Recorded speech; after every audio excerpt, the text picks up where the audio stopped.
नमस्कार, जय हिंद साथियों। स्वागत है आपका अपने क्लास एनएसपी एकेडमी में।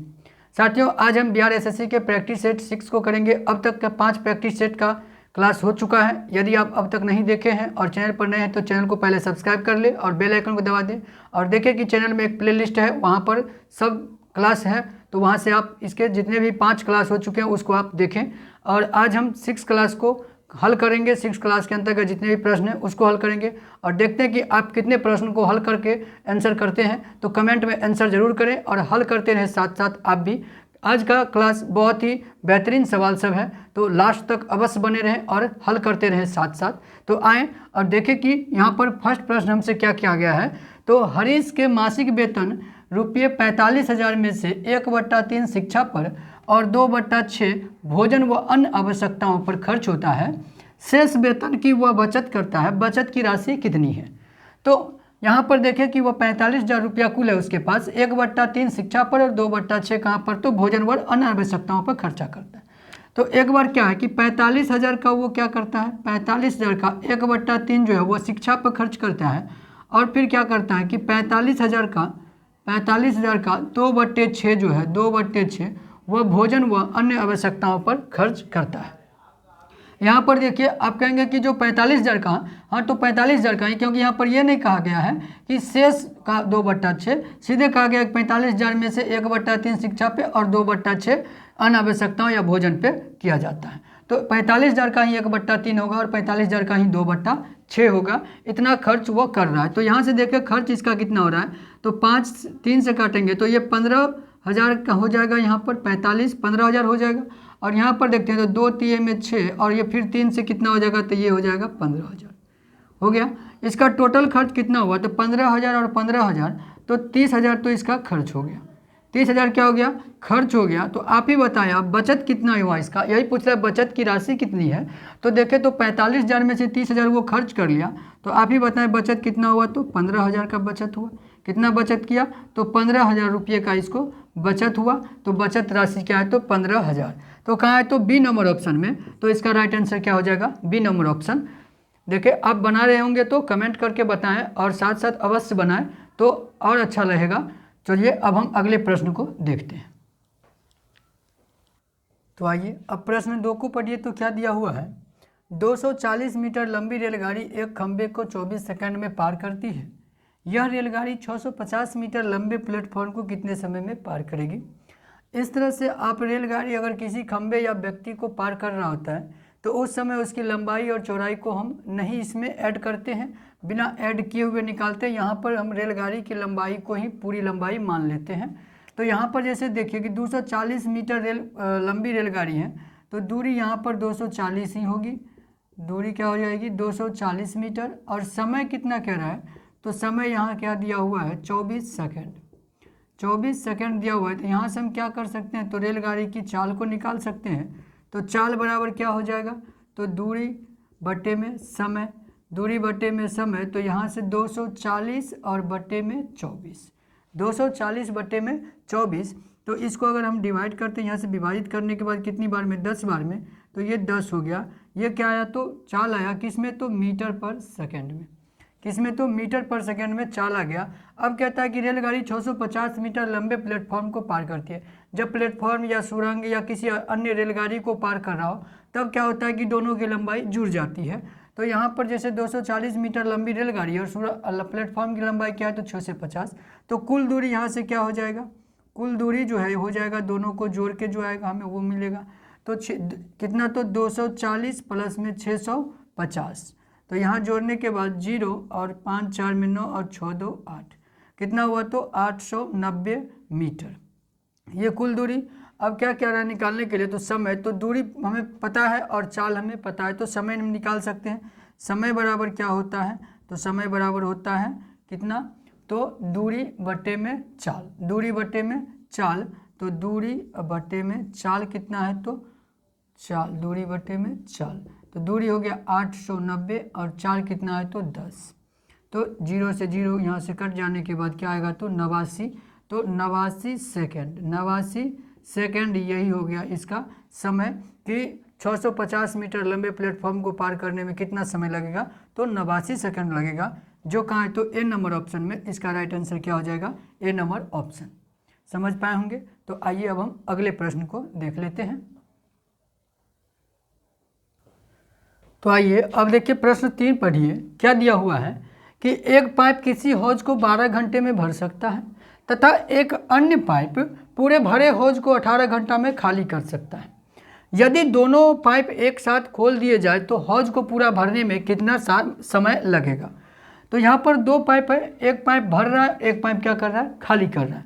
तो हम मान लेते हैं एक पाइप जो है वो भर रहा है, तो ए का जो भरने वाला है ए मान लेते हैं। तो ए का 1 घंटे का कार्य अगर निकालते हैं तो 1 घंटे में कितना भरेगा, 1/12। ठीक। बी क्या कर रहा है, तो बी खाली कर रहा है, तो बी 18 घंटे में खाली कर रहा है। इसका 1 घंटे के लिए क्या हो जाएगा, 1 घंटे का कार्य कितना हो जाएगा, 1/18। ठीक। ए प्लस में है और बी क्या है, तो माइनस कर रहा है, तो बी माइनस में हो जाएगा, बी क्या हो जाएगा, माइनस में। तो अब हम क्या करेंगे यहाँ पर कि दोनों एक साथ क्या रहा है, तो दोनों को एक साथ हम खोलेंगे। तो ए को हम और बी को एक साथ खोलते हैं, तो ए प्लस में माइनस बी, क्योंकि माइनस इसलिए लगा रहे हैं क्योंकि यह खाली करने वाला है। ठीक। उसी तरह यहाँ पर 1/12 प्लस 1/18, लेकिन ये क्या है, तो खाली करने वाला है, तो ये माइनस में होगा। ठीक है। अब यहाँ पर करें तो आप क्या हो जाएगा, इस दोनों का एलसीएम आप ले, तो 18 और 12 का एलसीएम लेते हैं तो कितना हो जाएगा, 36 हो जाएगा। 12 तिये में 36 और 18 दूनी में 36, प्लस माइनस माइनस। यहाँ से क्या हो गया, 1/36, यानी ए और बी को अगर एक साथ खोलते हैं तो एक कार्य जो है वो कितने देर में होगा, तो 36 घंटा में होगा। पूरा का पूरा टंकी कितना देर में भरेगा, तो 36 घंटा में भरेगा। तो कहाँ है, बी नंबर ऑप्शन इसका राइट आंसर हो जाएगा, 36 घंटा। यदि ए और बी अर्थात भरने वाली और खाली करने वाली दोनों पाइप को एक साथ हम खोल देते हैं तो 36 घंटा समय लगेगा उस टंकी को पूरा तरह से भरने में। समझ पाए होंगे। तो आइए हम अगले प्रश्न को देखते हैं और साथ साथ आप हल करते रहें जरूर। चलिए देखें अगले प्रश्न को। तो आइए अब प्रश्न 4 को हल कीजिए। क्या दिया हुआ है, तो पहले पढ़े। तो क्या है कि ₹16,000 पर 3 वर्ष के लिए 5% वार्षिक की दर से ब्याज की गणना वार्षिक रूप से होने पर चक्रवृद्धि ब्याज और साधारण ब्याज के बीच कितना का अंतर होगा। इस तरह से हमने 2 वर्ष और 3 वर्ष का लिए अंतर, चक्रवृद्धि ब्याज साधारण ब्याज के अंतर निकालने का एक स्पेशल क्लास अपने चैनल पर है, वहाँ से आप देख ले, तो फिर आपको कभी भी इस तरह के प्रश्न को हल करने में दिक्कत नहीं होगा। चलिए आज भी हम हल करते हैं इसको। तो क्या कहता है कि 16,000 पर 3 वर्ष के लिए 5% वार्षिक दर से चक्रवृद्धि ब्याज और साधारण ब्याज का अंतर। तो आप एक शॉर्ट ट्रिक याद रखें, चक्रवृद्धि ब्याज साधारण ब्याज का 3 वर्ष का अंतर अगर कहें, 3 वर्ष के अंतर के लिए आप क्या याद रखें कि PR/100 का होल स्क्वायर कर दें और क्या करें, तो 300 इंटू में 300 प्लस R/100। इस फार्मूले का आप यूज करेंगे तो बहुत जल्द अंतर निकाल पाएंगे 3 वर्ष के लिए। तो P बराबर क्या यहाँ पर लेंगे, तो 16,000 R कितना दिया हुआ है दर, तो 5/100 का स्क्वायर, 300 प्लस 5 और बटे में कितना, तो 100। ठीक। अब यहाँ पर हल करें तो यहाँ से देखते हैं तो ये 20 कट जाएगा, तो यहाँ से क्या होगा, तो 16,000 होगा। और यहाँ पर देखिए तो 20 का स्क्वायर क्या होगा, तो 400, लेकिन 1/400 और गुने में 300, 5/100। ठीक। अब देखिए तो 1 2 3 0, यहाँ से 1 2 और 3 0 कट गए नीचे से। 4 चौके में क्या हो जाएगा, तो 4 चौके में 16 यहाँ से हो जाएगा। और यहाँ पर देखते हैं तो 10 है और यहाँ पर 305, 5 से यहाँ पर 5 दूनी में 10, 5 से 5 6 के 30 और 5 1 के 5 61 और यहाँ 4 यहाँ 2, यहाँ 2 से 2। ठीक। आया क्या सब, तो 2 और इधर क्या आया, तो 61। यहाँ गुना कर दे तो 2 1 के 2 और 6 दूनी में 12। 122 रुपया जो है चक्रवृद्धि ब्याज और साधारण ब्याज के बीच अंतर। तो देखें आप कितना जल्दी आंसर निकाल पाए हैं। तो आप इस ट्रिक को याद करें, इस फार्मूला को याद करें, तो आप 3 वर्ष के लिए बहुत जल्द निकाल पाएंगे अंतर को। तो 122 कहाँ पर दिया हुआ है, सी नंबर ऑप्शन में, तो इसका राइट आंसर हो जाएगा सी नंबर ऑप्शन। आपको 2 वर्ष का जब भी पूछे तो बस इतना कर ले, P × R/100 का स्क्वायर, तो वो उससे 2 वर्ष का निकल जाता है। तो आइए अब हम अगले प्रश्न को हल करते हैं। तो आइए अब प्रश्न 5 को देखिए। क्या है, संख्याएं 12, 16 एवं 18 का चौथा समानुपाती क्या है। हमने इस तरह का भी बनाया है, क्लास लिया है कि चतुर्थ, द्वितीय और तृतीय समानुपाती कैसे निकालते हैं, तो हम उसका क्लास स्पेशल ले चुके हैं, आप वहां से देख लें। और आइए अभी हम देखते हैं कि इसको कैसे बनाएंगे। चतुर्थ समानुपाती क्या निकालने के लिए, तो यहाँ पर जैसे 3 दिया हुआ है तो आप A, B, C मान ले और D आपको निकालना है। चतुर्थ समानुपाती D आपको निकालने के लिए कह रहा है, अर्थात यहाँ पर A अनुपात B और समानुपात C अनुपात D जो है, इसमें हमको D को निकालना है। तो D कैसे निकालते हैं, तो D बराबर निकालते हैं B इंटू C बटे में A करके। तो यहाँ पर देखिए तो B कितना है, तो B 16, C कितना है तो 18 और A कितना है तो 12। बस इसका हल कर दीजिए, आपको चतुर्थ समानुपाती निकल जाएगा। तो 4 चौके में 16, 4 तिये में 12, 3 छक्के में 18 और कुछ नहीं है, बस हो गया। ऊपर में क्या सब आया, तो 4 आया और 6 आया, 6 चौके में 24। तो यही हो गया चतुर्थ समानुपातिक संख्या क्या हुआ, तो 24, जो कहाँ है तो डी नंबर ऑप्शन में। तो इसका राइट आंसर हो जाएगा डी नंबर ऑप्शन। तो इस तरह के आपको चतुर्थ समानुपाती पूछे तो आप इस चीज़ का यूज करें, डी बराबर B इंटू सी बटे में A। आइए 6 नंबर प्रश्न को पढ़िए तो क्या है। इस तरह के प्रश्न हमने पिछले क्लास में देखा है, 2-3 क्लास में। हम प्रत्येक क्लास में जो है प्रीवियस 1-2 क्वेश्चन लेकर चलते हैं कि आपका प्रैक्टिस और अच्छा होते रहे। तो प्रीवियस क्लास में सबको हम देख चुके हैं। तो आइए अभी हम देखते हैं। 50 प्यालों का लागत मूल्य 40 प्यालों के विक्रय मूल्य के बराबर है। इस क्रय विक्रय में लाभ कितनी होती है। आप सोचिए कि 50 प्याला खरीदे हैं और 40 प्याला बेचकर ही आपको उतना मूल्य प्राप्त हो रहा है, तो आपका लाभ क्या हुआ, तो 10 प्याला तो आप लाभ में हो रहे हैं, तो आपका 10 प्याला लाभ, 10 का लाभ हुआ, 10 का लाभ हुआ तो लाभ बराबर क्या होता है, तो लाभ आपका कितना हुआ, तो 10। लाभ कितना हुआ, तो 10। अब लाभ प्रतिशत कहता है, तो लाभ प्रतिशत निकालते हैं क्या, तो लाभ गुने में 100 और बट्टे में क्या रखते हैं, तो क्रय मूल्य CP को रखते हैं। तो यहाँ से हम किसको रखें, तो आपको 40 प्याला पर ही लाभ हो रहा है ना, तो आप 40 को ही नीचे रखेंगे, जितने पर आपको लाभ हो रहा है उतना को। तो 40 को रखते हैं यहाँ से, तो 0 से 0 खत्म, यहाँ से हो जाएगा 4 से, यह क्या हो जाएगा, तो 4 से 25 बार में, तो यहाँ से क्या आया, तो 25। तो लाभ प्रतिशत आपका कितना निकला, 25%। तो इसका राइट आंसर क्या हो जाएगा, सी नंबर ऑप्शन 25% हो गया। 40 प्याला का लागत और 50 प्याला का लागत और 40 प्याला के विक्रय मूल्य के बराबर है, तो लाभ हुआ 25%। ठीक है, तो आइए अब हम अगले प्रश्न को देख लेते हैं। तो आइए अब प्रश्न 7 और 8 को हल करते हैं। तो 7 नंबर प्रश्न पढ़िए क्या दिया हुआ है। एक स्टॉक क्लियरेंस सेल में एक जूता कंपनी ने 20% छूट की घोषणा की। यदि छूट प्राप्त कीमत 720 रुपया है तो मूल कीमत क्या थी। तो एक जूते का कीमत, मूल कीमत पूछ रहा है, जबकि 20% के छूट देने के बाद कितना है, तो 720 रुपया हो रहा है। तो 20% छूट देने के बाद 720 रुपया, तो कहने का मतलब है क्या कि 80% जो है वो 720 के बराबर है। यही मतलब हुआ कहने का कि 20% तो छूट दे दिया, तो 80% जो है वही 720 के बराबर है। तो यहाँ से हम 1% अगर निकाल लेते हैं, 1%, तो 80 बट्टे हो जाएगा, यहाँ पर क्या हो जाएगा, 720 बट्टे 80। तो यहाँ से क्या हो जाएगा, 0 0 8 9 72। 1% बराबर कितना आया, तो 9। और कोई भी अपने आप में 100% होता है, तो 100% हम निकाल लेते हैं, तो 1% का ये 9 और 100% के लिए क्या हो जाएगा, तो 900 हो जाएगा। कितना हो जाएगा, 900। तो उसका मूल कीमत क्या हो गया, 900 रुपया था। तो क्या हो गया, यहाँ से ए नंबर ऑप्शन इसका राइट आंसर हो गया, 900 रुपया। आइए अब 8 नंबर प्रश्न को देखिए क्या दिया हुआ है। 129 रूट के अंदर प्लस करके फिर 216 फिर 68 फिर 169 का मान क्या है।